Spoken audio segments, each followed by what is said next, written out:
بسم اللہ الرحمن الرحیم۔ تاریخ اور شہریت چھٹی جماعت کے لیے سبق نمبر 5 قدیم بھارت میں مذہبی رجحانات۔ ہم نے سبق نمبر 4 میں جو ہے ویدک تہذیب کے بارے میں معلومات حاصل کی تھی۔ اب بھارت میں مختلف مذہبی رجحانات کیا تھے وہ پتہ کریں گے۔ تو اس کے تحت ہم دیکھیں گے مذہبی رجحانات میں جین مذہب، بدھ مذہب، یہودی مذہب، عیسائی مذہب، مذہب اسلام اور پارسی مذہب۔ ہم دیکھیں گے کہ ویدک زمانے کے اواخر میں یجنہ کی رسومات کی چھوٹی موٹی تفصیلات کو بھی غیر ضروری اہمیت حاصل ہوئی۔ ان تفصیلات کا علم صرف پروہتوں کو ہی تھا، اوروں کو وہ علم حاصل کرنے کی آزادی نہیں تھی۔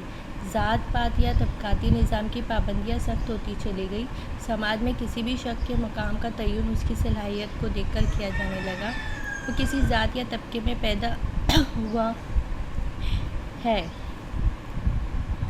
اس لیے اپندیش کے زمانے میں ہی مذہب کو یجنہ کی رسومات تک محدود نہ رکھتے ہوئے اسے وسیع کرنے کی کوشش شروع ہو گئی تھی۔ لیکن اپندیش میں روح کے وجود اور روح کی نوعیت کے تصور پر زیادہ زور دیا گیا تھا۔ اس تصور کو سمجھنا عام لوگوں کے لیے مشکل تھا، اس لیے مخصوص دیوتاؤں کی پرستش پر زور دینے والا بھکتی پنتھ وجود میں آیا، جیسے شیو کی بھکتی کرنے والے کو شیو پنتھ اور شیو کی بھکتی کرنے والے کو وشنو پنتھ۔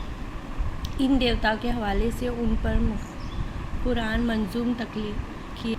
6 صدی قبل مسیح میں مذہب کے ایسے خیالات کا اظہار کی کوشش کرنے کا رجحان پیدا ہوا جسے عام آدمی بآسانی سمجھ سکے۔ کئی لوگوں کو اس بات کا احساس ہوا کہ ہر شخص کو خود کی ترقی کرنے کا راستہ تلاش کرنے کی آزادی ہے۔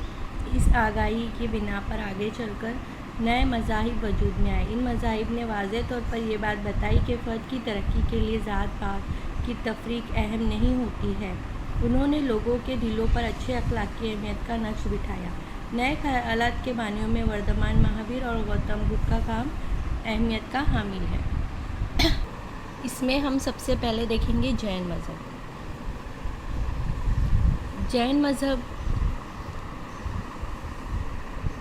جین مذہب بھارت کے قدیم مذاہب میں سے ایک ہے۔ اس مذہب میں عدم تشدد، اہنسا کے اصولوں کو اہمیت دی گئی۔ مذہب کی تعلیم عام کرنے والے کو جین مذہب میں تیرتھنکر کہتے ہیں۔ جین مذہب کی روایت کے مطابق کل 24 تیرتھنکر ہو کر گزرے ہیں۔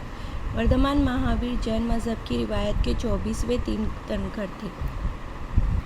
وردھمان مہاویر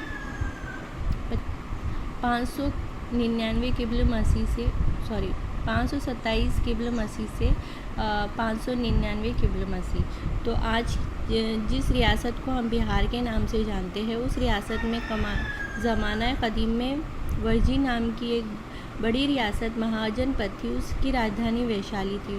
شہر ویشالی کے ایک حصے میں واقع کن گرام میں وردھمان مہاویر پیدا ہوئے۔ ان کا باپ کا نام سدھارتھ اور ماں کا نام تریشلا تھا۔ وردھمان مہاویر نے علم حاصل کرنے کے لیے اپنے گھر بار کو ترک کیا۔ 12.5 برسوں تک وہ تپسیا ریاضت کرنے کے بعد ہی انہیں جو ہے گیان پراپتی ہوئی۔ یہ عرفان کیول یعنی خالص نوعیت کا تھا، اس لیے انہیں کیولی کہا جاتا ہے۔ جسم و جان کو سکون و راحت حاصل کرنے والا، باتوں کو خوشی اور تکلیف دہ پہنچانے والے دکھوں کا احساس پر انہوں نے قابو پا لیا تھا، اس لیے انہیں جن یعنی فاتح کہا جانے لگا۔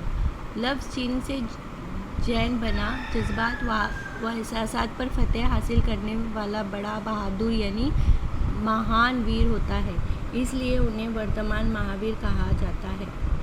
عرفان حاصل کرنے کے بعد لوگوں کو مذہب کی تعلیمات سمجھانے کے لیے وہ تقریباً 30 برسوں تک نصیحت کرتے رہے۔ مذہب کی تعلیمات آسانی سے لوگوں کو سمجھ میں آئے، اس لیے انہوں نے عوامی زبان ارد ماگدھی کا استعمال کیا۔ وہ عوامی زبان میں لوگوں سے خطاب کرتے تھے۔ ان کا بتایا ہوا خالص مذہب اور اخلاق و عادات پر زور دینے والا تھا۔ اچھے اخلاق اور برتاؤ کے لیے انہوں نے جن راستوں کو اپنانے کی تلقین کی، اس کا خلاصہ پنچ مہاورتے اور تری رتنے میں شامل ہے۔ ان لوگوں کو واعظ نصیحت کرنے کے لیے تیرتھنکروں کو جو مجلس ہوتی تھی، انہیں ارد ماگدھی میں سموسرن کہتے ہیں۔ یہ سموسرن مساوات کے اصول پر مبنی ہوتے تھے۔ ان کے ہر طبقات، ہر ذات کے لوگوں کو شرکت کرنے کی